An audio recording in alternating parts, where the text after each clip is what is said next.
ಎಲ್ಲರಿಗೂ ನಮಸ್ಕಾರ. ನಾನು Veena Ramesh. Welcome to my YouTube channel. ಹಾಗೆ ಇವತ್ತಿನ ವಿಡಿಯೋದಲ್ಲಿ ಬ್ಲೌಸ್ ಪೀಸ್ ಇಂದ ವರಲಕ್ಷ್ಮಿ ಅಲಂಕಾರನ ಯಾವ ರೀತಿ ಮಾಡಬಹುದು ಅಂತ ತೋರಿಸ್ತಾ ಇದ್ದೀನಿ. ಹಾಗೆ ನಾನು ಇಲ್ಲೊಂದು ಬ್ಲೌಸ್ ಪೀಸ್ ತಗೊಂಡಿದ್ದೀನಿ. ಇದನ್ನ ಚಿಕ್ಕದಾಗಿ ನೆರಿಗೆಗಳನ್ನ ಮಾಡ್ಕೊಳ್ತಾ ಇದ್ದೀನಿ.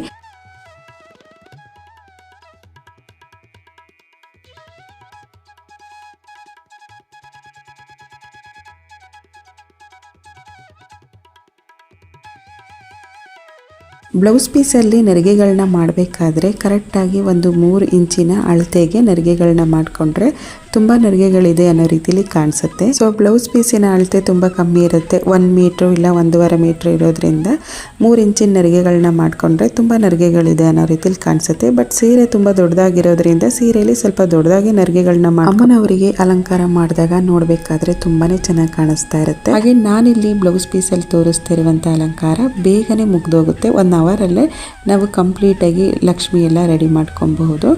ಸೊ ನಾನು ನೀಟಾಗಿ ನೆರಿಗೆಗಳನ್ನೆಲ್ಲ ಈ ರೀತಿ ಕೂಡಿಸ್ಕೊಂಡಿದ್ದೀನಿ. ನೆರಿಗೆ ಮಾಡಿರೋದೆಲ್ಲ ಒಂದೇ ಸಮವಾಗಿ ಬರಬೇಕು ಅಂತ ನಾನು ಎಲ್ಲನೂ ಸಮವಾಗಿ ಜೋಡಿಸಿ ಸೇಫ್ಟಿ ಪಿನ್ನಿಂದ ಪಿನ್ ಮಾಡ್ತಾ ಇದ್ದೀನಿ.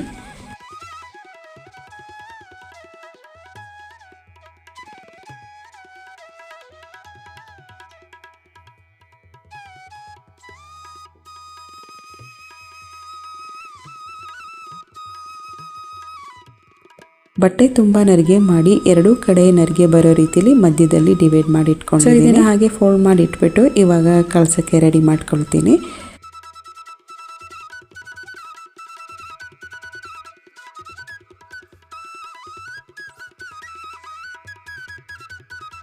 ಹಾಗೆ ನಾನಿಲ್ಲಿ ಕಳಸ ಇಡೋಕೆ ಅಂತ ಅಷ್ಟದಳ ರಂಗೋಲಿನ ಹಾಕೊಳ್ತಾ ಇದ್ದೀನಿ.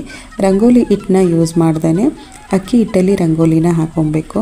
ಸೊ ನಾನಿಲ್ಲಿ ಸ್ವಲ್ಪ ಅರಿಶಿನ ಮಿಕ್ಸ್ ಮಾಡಿದ್ದೀನಿ. ಯಾಕಂದರೆ ಕೆಳಗಡೆ ವೈಟ್ ಬಟ್ಟೆ ಹಾಕಿ ಅದರ ಮೇಲೆ ರಂಗೋಲಿ ಹಾಕ್ತಿರೋ ಅಂಥದ್ದು. ಸೊ ಅಕ್ಕಿ ಹಿಟ್ಟು ವೈಟ್ ಆಗಿರೋದ್ರಿಂದ ನಾನು ಕಾಣಿಸಲ್ಲ ಅಷ್ಟು ಚೆನ್ನಾಗಿ ಅಂತ ಹೇಳ್ಬಿಟ್ಟು ಸ್ವಲ್ಪ ಅರಿಶಿನ ಮಿಕ್ಸ್ ಮಾಡಿ ರಂಗೋಲಿನ ಹಾಕ್ತಾ ಇದ್ದೀನಿ. ಅಷ್ಟದಳ ರಂಗೋಲಿ ಚೆನ್ನಾಗೇ ಬರುತ್ತೆ ಬಿಡ್ಸೋಕ್ಕೆ ಅನ್ನೋರು ಹಾಗೆ ಬಿಡಿಸ್ಕೊಬೋದು. ಇಲ್ಲಾಂದರೆ ಈ ರೀತಿ ಹಚ್ಗಳು ಸಿಗುತ್ತೆ, ಅದನ್ನು ತಂದು ಈ ಥರ ರಂಗೋಲಿನ ಹಾಕೊಬೋದು.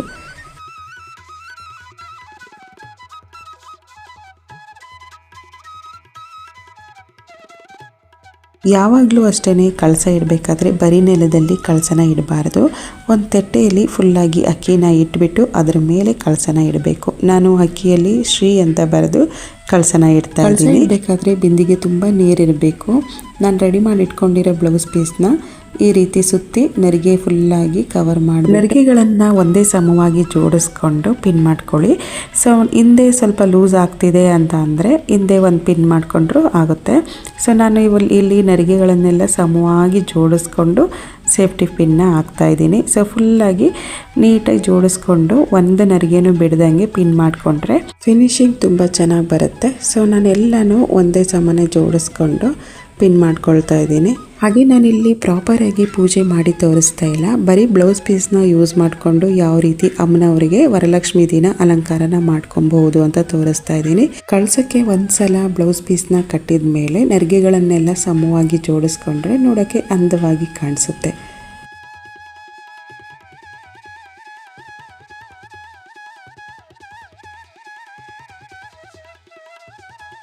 ಹಾಗೆ ಕಳಸನ ಇಟ್ಟು ಪೂಜೆ ಮಾಡಬೇಕಾದ್ರೆ ಯಾವ್ಯಾವ ವಸ್ತುಗಳನ್ನು ಕಳಸದೊಳಗಡೆ ಹಾಕ್ಬೋದು ಅಂತ ತೋರಿಸ್ತಾ ಇದ್ದೀನಿ. ಹಾಗೆ ಏಲಕ್ಕಿ ಲವಂಗನ ತಗೊಂಡಿದ್ದೀನಿ, ಇದನ್ನು ಕೂಡ ಕಳಸದೊಳಗಡೆ ಹಾಕ್ಬೋದು. ಹಾಗೆ ಅರಿಶಿಣ ಮತ್ತು ಕುಂಕುಮ ಈ 2 ವಸ್ತುಗಳನ್ನು ಕಳಸದೊಳಗಡೆ ಹಾಕ್ಬೋದು. ಸೊ ಇದ್ರ ಜೊತೆಗೆ ಗೋಮತಿ ಚಕ್ರಗಳು, ಸೊ ಇದನ್ನು ಕೂಡ ಕಳಸದೊಳಗಡೆ ಹಾಕಬಹುದು. ಹಾಗೆ ಇದ್ರ ಜೊತೆಯಲ್ಲಿ ಕಾಯಿನ್ ಅಂತ ಸಿಗುತ್ತೆ. ಸೊ ಇದು ಒಂದು ಸೈಡಲ್ಲಿ ಗಜಲಕ್ಷ್ಮಿ ಹಾಗೆ ಲಕ್ಷ್ಮಿ ಪದ್ಮಾಸನದಲ್ಲಿ ಕೂತಿರೋ ರೀತಿಯಲ್ಲಿ ಇದೆ, ಇನ್ನೊಂದು ಸೈಡಲ್ಲಿ ಕುಬೇರನ ಚಿತ್ರ ಇದೆ. ಸೊ ಈ 2 ರೀತಿಯಲ್ಲಿ ಇರೋದು ಕುಬೇರನ ಕಾಯಿನ್ ಅಂತ ಹೇಳ್ತಾರೆ. ನನ್ನ ಹತ್ರ ಇದು ಹಿತ್ತಾಳೆಯಲ್ಲಿ ಇದೆ. ಸೊ ಇದು ಬೇಕಾದರೆ ಗೋಲ್ಡಲ್ಲೂ ಕೂಡ ಪರ್ಚೇಸ್ ಮಾಡ್ಕೊಬೋದು, ಇಲ್ಲ ಅಂದರೆ ಬೆಳ್ಳಿ ನಾಣ್ಯವಾಗಿ ತೊಗೊಬೋದು. ಸೊ ಅದನ್ನು ನಾನು ಅದರಲ್ಲಿ ಹಾಕಿದ್ದೀನಿ. ಹಾಗೆ ಜವಾದು ಪೌಡರ್ ಹಾಕಿದ್ದೀನಿ. ಇದು ಲಾವಂಚ ಬೇರು, ಸೊ ಇದನ್ನು ಕೂಡ ಹಾಕಿದ್ದೀನಿ. ಲಾವಂಚ ಬೇರನ್ನ ಕಳಸದೊಳಗಡೆ ಹಾಕೋದು ತುಂಬಾ ಶ್ರೇಷ್ಠ. ಸೊ ಇಷ್ಟು ವಸ್ತುಗಳನ್ನು ಕಳಸದೊಳಗಡೆ ಹಾಕ್ಬೋದು. ಹಾಗೆ ಲಕ್ಷ್ಮಿ ಕಳಸನ ಇಡಬೇಕಾದ್ರೆ 2 ಎಲೆಗಳು ತುಂಬಾ ಶ್ರೇಷ್ಠವಾದದ್ದು. ಒಂದು ವಿಳೆಯದೆಲೆ, ಇನ್ನೊಂದು ಮಾವಿನ ಎಲೆ.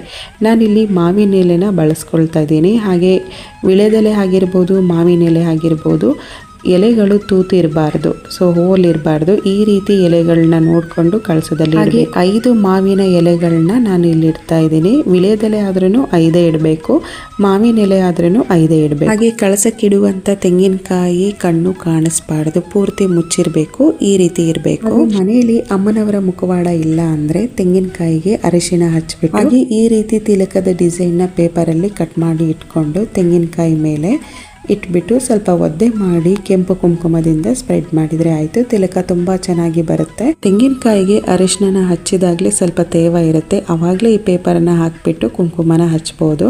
ಬಟ್ ನಾನು ಮುಂಚೆನೇ ಹಚ್ಚಿಟ್ಕೊಂಡಿದ್ದೆ, ಸ್ವಲ್ಪ ಡ್ರೈ ಆದಂಗೆ ಆಗಿತ್ತು ಅಂತ ಹೇಳಿ ಪೇಪರ್ ಮೇಲೆ ಒದ್ದೆ ಮಾಡಿ ಹಚ್ಚಕ್ಕೆ ಹೇಳಿದ್ದು. ಇಲ್ಲಾಂದರೆ ಆಚೆ ಈಚೆ ಎಲ್ಲ ಸ್ಪ್ರೆಡ್ ಆಗಿ ಹೋಗ್ಬಿಡುತ್ತೆ. ಸೊ ನೀಟಾಗಿ ಈ ರೀತಿ ತಿಲಕದ ಶೇಪ್ನ ಪೇಪರಲ್ಲಿ ಕಟ್ ಮಾಡಿ ತೆಂಗಿನಕಾಯಿ ಮೇಲೆ ಇಟ್ಬಿಟ್ಟು ನೀಟಾಗಿ ತಿಲಕ ತುಂಬ ಚೆನ್ನಾಗಿ ಕಾಣಿಸ್ತಾ ಇರುತ್ತೆ.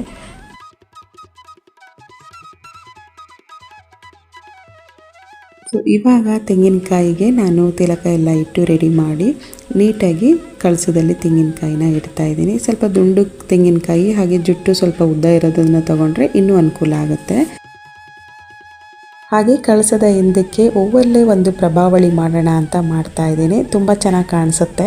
ಸೊ ಫೈನಲ್ ಆಗಿ ನೋಡೋಕೆ ತುಂಬ ಚೆನ್ನಾಗಿ ಕಾಣಿಸ್ತಾ ಇದೆ. ರೌಂಡ್ ಆಕಾರದಲ್ಲಿ ಪೇಪರ್ನ ಕಟ್ ಮಾಡಿಕೊಂಡು ಡಬಲ್ ಸೈಡ್ ಟೈಪ್ನ ಅಂಟಿಸ್ತಾ ಇದ್ದೀನಿ. ಅದ್ರ ಮೇಲೆ ಹೂವು ಅಂಟಿಸ್ಬೇಕು. ಸೊ ಹಾಗಾಗಿ ಸಿಂಪಲ್ ಆಗಿರುವಂಥ ಒಂದು ಡೆಕೋರೇಷನ್ ಅಂತಲೇ ಹೇಳ್ತೀನಿ ನಾನು ಇದನ್ನು.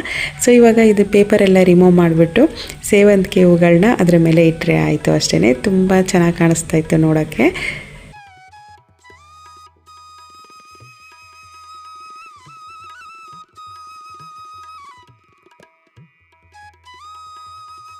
ಹಾಗೆ ಇದನ್ನು ಯಾವುದೇ ಥರದ ಹೂವಲ್ಲೂ ಕೂಡ ಮಾಡ್ಬೋದು. ನನ್ನ ಹತ್ರ ಸೇವಂತಿಗೆ ಹೂವಿತ್ತು, ಹಾಗಾಗಿ ಇದರಲ್ಲೇ ಮಾಡ್ತಾ ಇದ್ದೆ. ಫಿನಿಶಿಂಗ್ ಅಂತೂ ತುಂಬ ಚೆನ್ನಾಗಿ ಬಂತು.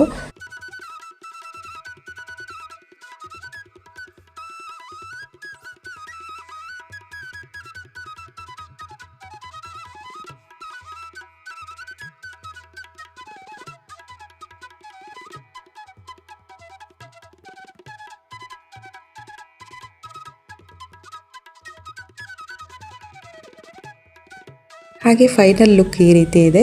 ಬೇಗನೆ ರೆಡಿ ಮಾಡ್ಕೊಬಹುದು. ಹಾಗೆ ಸಿಂಪಲ್ಲಾಗಿ ಇದನ್ನು ತಗೊಂಡೋಗಿ ಕಳಸದ ಹಿಂದೆ ಫಿಟ್ ಮಾಡಿದರೆ ಆಯಿತು ಅಷ್ಟೇ.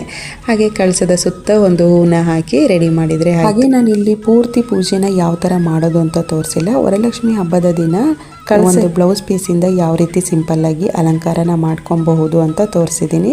ನಿಮಗೆ ಈ ಅಲಂಕಾರ ಇಷ್ಟ ಇದ್ದರೆ ನನ್ನ ಚಾನಲ್ನ ಸಬ್ಸ್ಕ್ರೈಬ್ ಮಾಡಿಕೊಂಡು ಪಕ್ಕದಲ್ಲಿರುವ ಬೆಲ್ಲೈಕನ್ನ ಕ್ಲಿಕ್ ಮಾಡಿದರೆ ನಾನು ಹಾಕೋ ಎಲ್ಲ ನ್ಯೂ ವಿಡಿಯೋ ನೋಟಿಫಿಕೇಷನ್ ನಿಮಗೆ ಬರುತ್ತೆ. ಸಿಗೋಣ ಮುಂದಿನ ವ್ಲಾಗಲ್ಲಿ. Thank you for watching and subscribe my channel.